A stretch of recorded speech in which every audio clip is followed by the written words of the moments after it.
Are you struggling with the emotional roller coaster of being with a narcissistic wife? Well, you're in the right place. In this video, we share strategies that will help you maintain your emotional health and sanity. Let's get started. Tip number 1. Recognize the signs. Narcissism isn't just about taking too many selfies or dominating the conversation. It's deeper and can often be more damaging. Is your wife constantly seeking admiration, lacking empathy, or getting envious easily? These could be red flags. Understanding these behaviors is your first break in your emotional firewall. Here's your action step. Document instances. Write down moments when these traits come up, not to use against her, but to remind yourself that you're not imagining things. This log becomes a cornerstone for your emotional defense. Tip number 2. Learn to detach with love. Detachment doesn't mean you stop caring. It means you love your partner, but do not get entangled in their emotional turmoil or manipulative behaviors. Think of it like being in the eye of the storm, calm and still while everything whirls around you. Learning to detach with love starts with recognizing that you're not responsible for your wife's emotions or behaviors. You can be supportive, but you cannot fix her issues. They are hers to address and hers alone.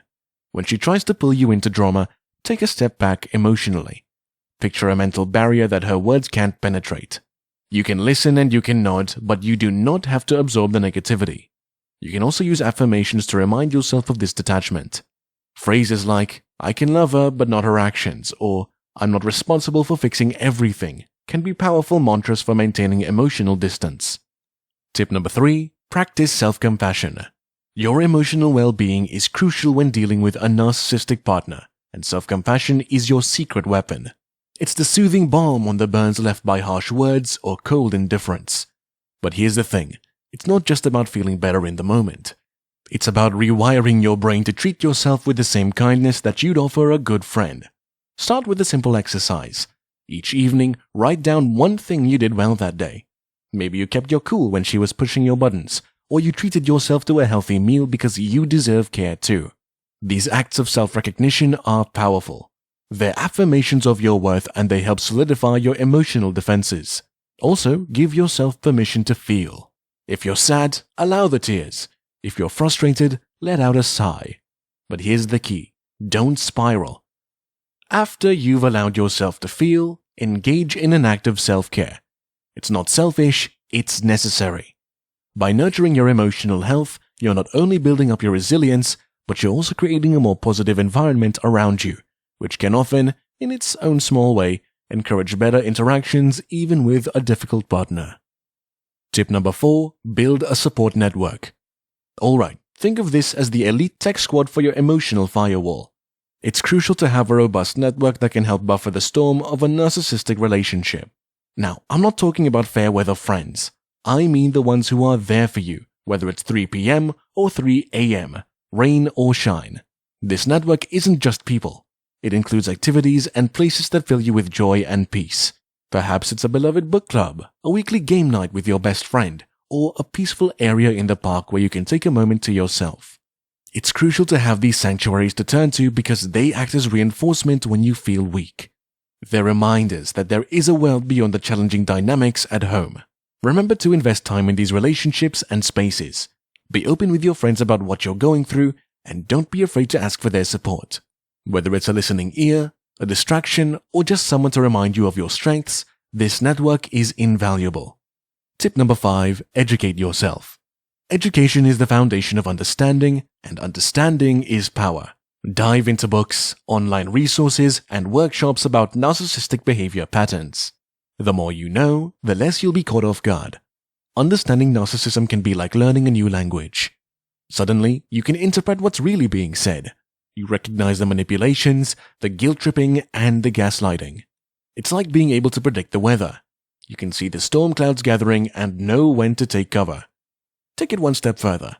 Learn about setting emotional boundaries, effective communication strategies, and coping mechanisms for stress. Education arms you with strategies to de-escalate situations and protect your mental health. Remember, this isn't about diagnosing or changing your wife. That's not in your control.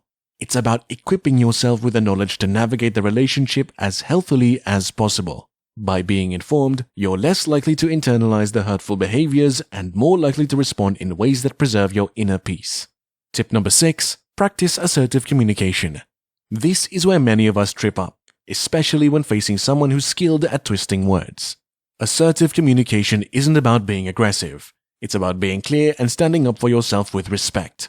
Start by using I statements. Instead of saying, "You never listen to me," try, "I feel unheard when I'm interrupted." This small shift puts the focus on your feelings and reduces defensiveness.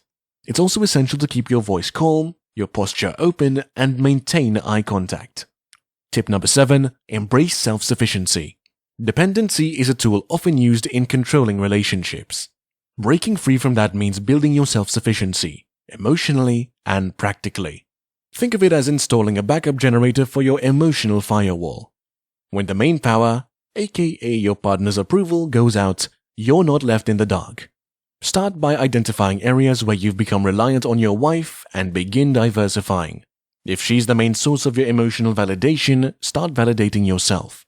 Keep a journal of your accomplishments, no matter how small. Celebrate them.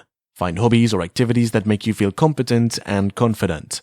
Financial independence is also a critical aspect of self-sufficiency. If possible, ensure you have your own income or savings. Have a bank account in your name. Know the ins and outs of your joint finances. Knowledge is power, and power is what you need to maintain an even playing field in your relationship. Tip number 8. Practice mindfulness. This is about being present in the moment and not getting lost in the what-ifs or the chaos that can surround a relationship with a narcissistic individual. Mindfulness is like flame-resistant material for your emotional firewall. It keeps the flames of drama at bay. Incorporate mindfulness practices into your daily routine. Start with deep breathing exercises or spend a few minutes each day meditating. You can use apps, online videos, or even just sit in silence. The key is to focus on now. When you're fully present, you're less likely to get swept up in your partner's emotional whirlwinds. When you practice mindfulness, you're training your brain to not automatically react to the bait that's thrown your way. If he tries to start an argument or provoke a reaction, take a deep breath. Ground yourself. Remember, you have the choice to engage or not. And don't think you have to sit cross-legged on a cushion to be mindful. You can practice mindfulness while washing dishes, taking a walk, or even listening to music. It's about intentional living, choosing where to focus your energy and attention. Tip number 9. Set clear boundaries. Boundaries are not just lines in the sand. They are the walls of your fortress, the core of your emotional firewall when dealing with a narcissistic wife. And setting them? Well, that's like laying down the laws of your personal kingdom. So how do you set these boundaries? It starts with self-reflection. Determine what you can and cannot tolerate and be honest with yourself. It could be that you decide not to engage in conversations if they become demeaning or refuse to change your plans because of sudden guilt-tripping tactics. When you communicate your boundaries, be direct and assertive. It's not a negotiation, it's a statement. Say, "I will not tolerate being spoken to disrespectfully. If that happens, I will leave the room." This isn't about giving an ultimatum, but rather it's about taking care of your well-being. Tip number 10. Prioritize your health. We're not just talking about hitting the gym or eating your veggies, though those are important too. Prioritizing your health when dealing with a narcissistic partner means giving equal attention to your physical, mental, and emotional wellness. A well-rounded health routine can be a game changer. Engage in regular exercise. It can be a great outlet for stress and build your resilience. Make sure you're eating well-balanced meals, as nutrition has a direct impact on your mood and energy levels. And prioritize your sleep.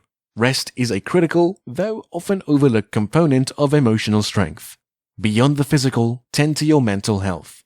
Engage in activities that keep your mind sharp and give you a sense of achievement.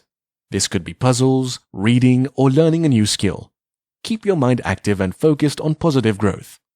Now that you've learned how to protect yourself emotionally, what's next? Breaking free from the narcissistic supply chain can help you take the next step, or you could prepare for what happens when the narcissist loses control over you. Thanks for watching, and don't forget to like, comment, and subscribe.